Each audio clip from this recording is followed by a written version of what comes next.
பாவம் செவனப்பா பந்தயத்தை விட்டு பால் சொம்போட திரியறான். சொம்புல பால் இருக்குதுங்கிற? கங்கா தீர்த்தம். எதுக்கு? மக கெட்டு போயிட்டான்ல, தலையில கொஞ்சம் கங்கா தீர்த்தத்தை ஊத்துனா தோஷ நிவர்த்தி ஆயிடும்னு யாரோ சொன்னாங்களா? மானங்கெட்ட பைய, இப்படி ஒரு மக எனக்கு இருந்தா அன்னைக்கே வெட்டி பொடி போட்டிருப்பேன். உனக்கு இருக்குது, அவனுக்கு இல்லையே.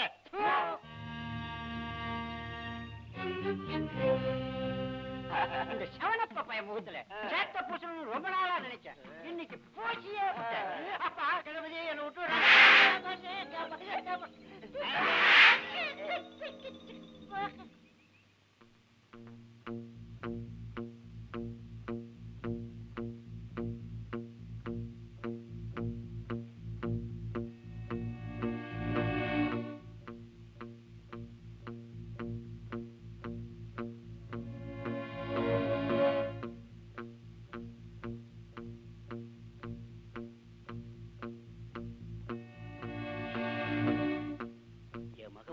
சின்னமா இந்த ஊர்ல வாழ்றதை விட அவளுக்கு விஷத்தை கொடுத்து கொன்னுறது எவ்வளவோ மேல்.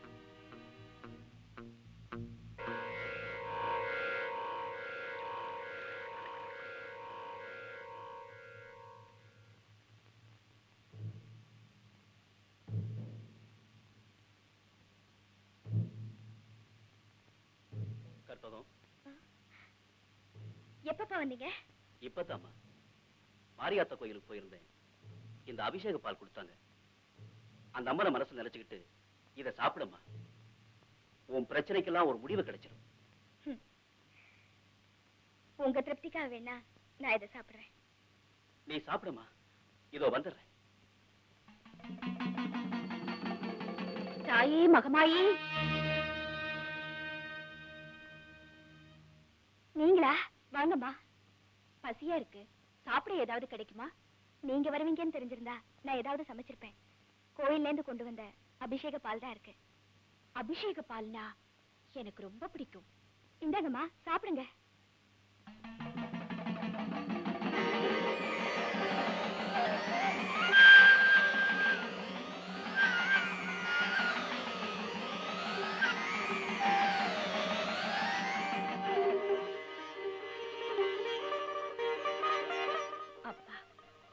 என் வயிறு குளிர்ந்து போச்சு.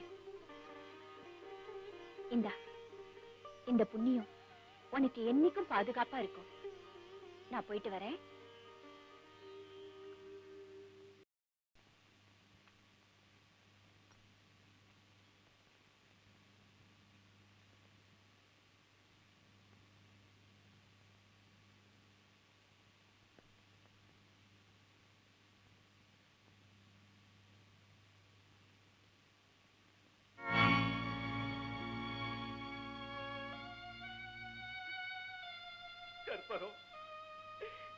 என்ன மன்னிச்சிரம்மா, அவமானம் தாங்க முடியாம அபிஷேகப்பாங்க நானே உனக்கு விஷம் கலந்து கொடுத்துட்டனே. தப்பனே நீ பிளவாக காரணமாயிட்டே. இந்த பாவிய மன்னிச்சிரம்மா, மன்னிச்சிரு மன்னிச்சிரு. அப்பா, என்னப்பா சொல்ற? அபிஷேக பால்ல விஷத்தை கலந்துட்டியா? கடவுளே, விஷம்னு தெரியாம காயத்ரி அம்மாவுக்கு அந்த பாலை கொடுத்துட்டாரு. பெரிய பாவம் பண்ணிட்டானே. தெய்வமே. அம்மா, அம்மா, ஏமா பதட்டத்தோடு ஓடி வர? நடக்க கூடாதுன்னு நடந்துருச்சுமா. என் வீட்டுக்கு வந்த உங்களுக்கு விவரம் தெரியாம விஷம் கலந்து பாலை கொடுத்துட்டு. அப்படியா? என்னம்மா இது, பால்ல விஷம் கலந்துருக்குன்னு சொல்ற? அப்படியான்னு பச்சை குழந்தை மாதிரி சிரிக்கிறீங்க? பல்லுல விஷம் கொண்டு இருக்கிற பாம்பையே நெஞ்சில ஆபரணமா சுமந்துகிட்டு இருக்கிற எனக்கு பாலும் விஷமும் பழக்கத்துல ஒண்ணுதான். அம்மா, கற்பகம், நான் உன் வீடு தேடி வந்து கையேந்தி பிச்சை கேட்டதே உன்னை விதிக்கிட்டேந்து காத்து ரட்சிக்கத்தான். இப்போ விஷமுறிவு மட்டுமல்ல, விதிமுறிவும் ஏற்பட்டு போச்சு. கவலைப்படாத, நீ வேதனைங்கிற கிரகணத்திலேருந்து விடுபட்டுட்ட, சோதனைங்கிற ஆத்த கடந்துட்ட. இனி உன் வாழ்க்கையே ஒரு வளர்ப்பிறதா. எல்லாம் உங்க ஆசீர்வாதமா.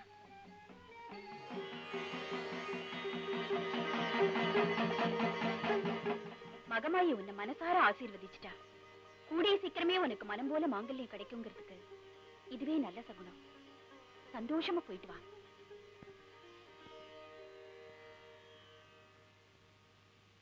மிஸ் மிஸ்டர் மணிவேல், உங்களிடம் இப்போது நான் கேட்கும் கேள்விகளுக்கு நீங்கள் சொல்லும் பதிலை பொறுத்துதான் இந்த வழக்கின் தீர்ப்பு இருக்கிறது.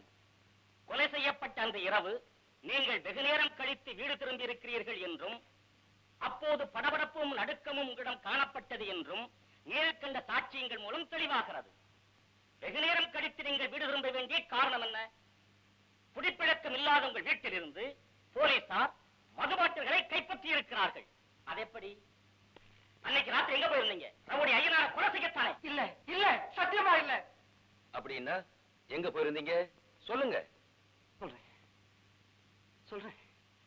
இனி இந்த உண்மையை மறைச்சு வச்சா இந்த பாவிக்கு மன்னிப்பே கிடைக்காது. அன்னைக்கு ராத்திரி ராணுவத்தில இருந்து லீவ்ல வந்திருந்த என் நண்பன் என்ன பார்க்க தோட்டத்து வீட்டுக்கு வந்திருந்தான். நான் எவ்வளவோ மறுத்தும் என்ன வற்புறுத்தி குடிக்க வச்சான். அவனை வழி அனுப்பிட்டு வீட்டுக்கு புறப்பட நடுராத்திரி ஆயிடுச்சு. அதுவும் இல்லாம வர வழியில மாட்டு வண்டியோட அச்சாணியும் முறிஞ்சு போச்சு. வண்டியை அங்கேயே விட்டுட்டு குடிபோதையில தட்டு தடுமாறி தெருவில் நடந்து வந்துட்டு இருந்தேன். அப்போ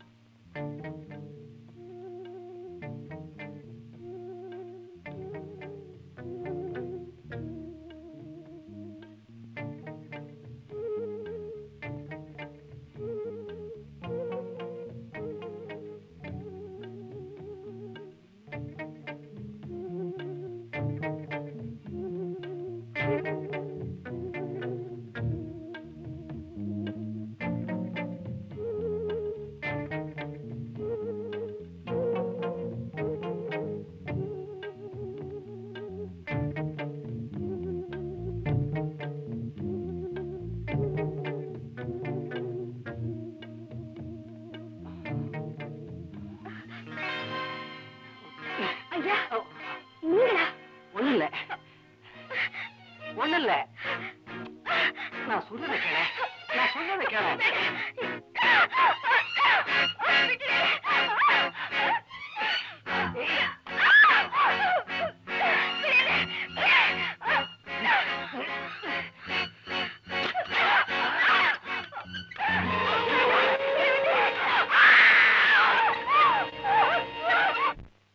நடக்க கூடாத தவறு நடந்து போச்சு. என்னுடைய கௌரவத்தை குழி தோண்டி புதைச்சிட்டு குடி போதையில கற்பகத்தை கற்பழிச்சிட்டேன். அதுக்கப்புறம் தான் நான் செஞ்ச பாவமே எனக்கு புரிஞ்சுது. ஐயோ, ஒரு அப்பாவி பொண்ணை நாம கெடுத்துட்டுமே நினைச்சு துடிச்ச அழுத. அந்த பொண்ணோட காலை பிடிச்சு கதறி மன்னிப்பும் கேட்டேன். அதுக்கு பரிகாரமா தான் அந்த பொண்ணையே கல்யாணம் பண்ணிக்கலாம் நினைச்சேன். ஆனா என்னுடைய குடும்ப கௌரவம் என் எண்ணத்துக்கு குறுக்கே நின்றுச்சு. அதனால இந்த உண்மையை ஊருக்கு தெரியாம மறைச்சிட்டேன். ஆனா சகலத்துக்கும் சாட்சியான சமயபுரத்து மாரியம்மா அதே ராத்திரியில் நடந்த ஒரு கொலைப்பையை என் மேல சுமத்தி ஏவாயாலேயே அந்த உண்மையை ஒத்துக்க வச்சுட்டான். ஐயா, நான் செஞ்ச பாவத்துக்கு என்ன தண்டனை வேணாலும் கொடுங்க.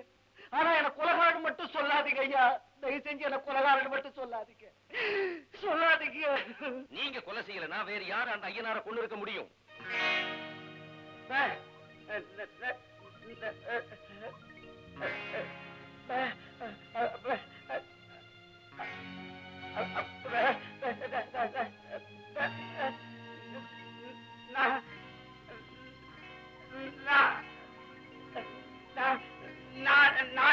நான் சொல்றேன், கொலை செஞ்சது யாருன்னு எனக்கு தெரியும். ஆமாங்க, எனக்கு தெரியும். என் கூட வாங்க, நான் காட்டுறேன் ஐயா. வாங்க ஐயா. நீ ஊமையாச்சே, உனக்கு எப்படி பேச்சு வந்துச்சு? முதல்ல கொலை செஞ்சது யாருங்கிறத நான் காட்டுறேன். வாங்க ஐயா, வாங்க ஐயா.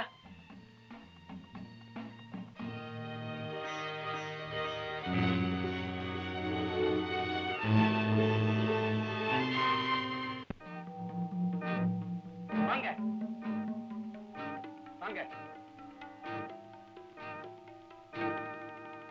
என்னப்பா இது? கொலைகாரனை காட்டுறேன்னு கோயிலுக்கு கூட்டு வந்து நிக்கிற? அந்த கொலைகாரி இருக்கிற இடம் இந்த கோயில் தான். என்னப்பா சொல்ற? ஆமாங்க, செய்யறதெல்லாம் செஞ்சு புட்டு சிரிச்சுக்கிட்டே உட்கார்ந்துட்டு இருக்காள இந்த சமயபுரத்தா. இவதாங்க அந்த ஐயனோட கொலை செஞ்சா. நான் சொல்றது சத்தியங்க. அட பாவி, இந்த ஆலயத்துல கிடைக்கிற பிரசாதத்தை சாப்பிட்டு உயிர் வாழ்ந்துட்டு இருக்கிற நீயா இந்த அம்மன் மேல இப்படி ஒரு பைய சுமத்துற? ஊமையான உனக்கு பேசுற சக்தி கொடுத்ததே இந்த பராசக்தி. அந்த தாயா இப்படி பேசுற? ஆமாங்க, நான் சொல்றதை நம்புங்க. கோயில் வாசல்ல படுத்துட்டு இருந்த என்ன இந்த தாய் தான் தட்டி எழுப்பி, டேய் நேரா கோர்ட்டுக்கு போடா, சமயபுரத்தாதான் கொலை பண்ணாங்கிறத சொல்லுடான்னு எல்லாத்தையும் விவரமா என்கிட்ட சொன்னான். நான் ஊமங்கிறத கூட மறந்து நேரா கோர்ட்டுக்கு போனேங்க. என்ன அறியாம நான் பேசினேங்க. உங்க எல்லாரும் இங்க கூட்டிட்டு வந்தேங்க. இது எல்லாத்துக்கும் காரணம் இந்த சமயபுரத்தா தாங்க, நான் இல்லைங்க. நடந்ததை சொல்றேன் கேளுங்க ஐயா. ஒரு நாள் சிவனப்பா மாகாளியம்மன் கோயில் நகையை தேடி புதைச்சு வச்சுட்டு வீட்டுக்கு வந்தான். அங்க அவனோட ஒரே மக கற்பகம் அலங்கோலமான நிலைமையில கெடுக்கப்பட்டு கிடந்த கோலத்தை பார்த்தான்.